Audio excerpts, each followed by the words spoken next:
السلام عليكم، نتمنى تكونوا كلكم بخير وعلى خير. هاد القصة للعبرة، ماشي باش نتشفاو شي حد ولا نهضروا على شي حد ولا نتنمموا على شي حد، ولكن هذه هي الحقيقة لبزاف الناس. اكيد كاينه شي حاجة تماكي. جيني هاد جيني كانت كتحل لايفات في تيك توك عادي، الناس كيدعموها عادي كيف ما قالتي هي. ما تعودت. ولا تعودت. متعودة.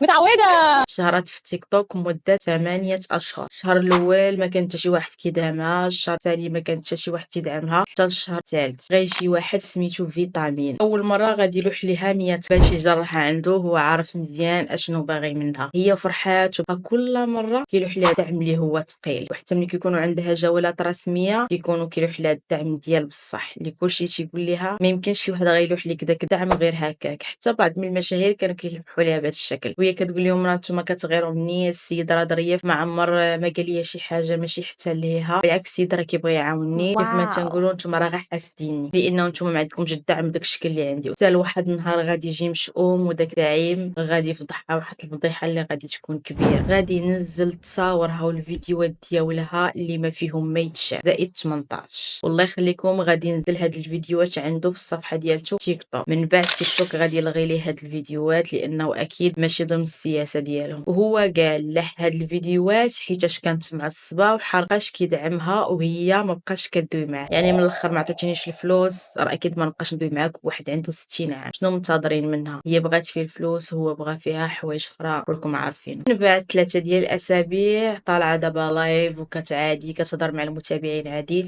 ولكن هادشي اللي خلاها تخسر بزاف ديال المتابعين. تصور وحده كانوا كيتفرجوا فيها 10000 ولاو دابا كيتفرجوا فيها 500، يعني طاحت من بزاف ديال العينين.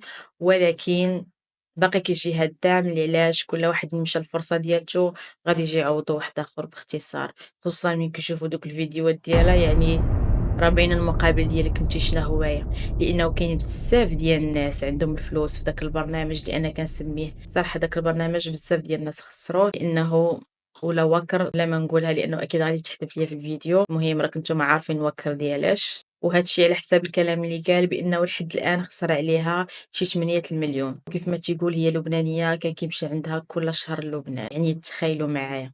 وهذا الشيء غا شويه من بزاف اللي باقي ما خرج، وكيف ما قال بانه حط لهم غير شويه من داكشي اللي عنده.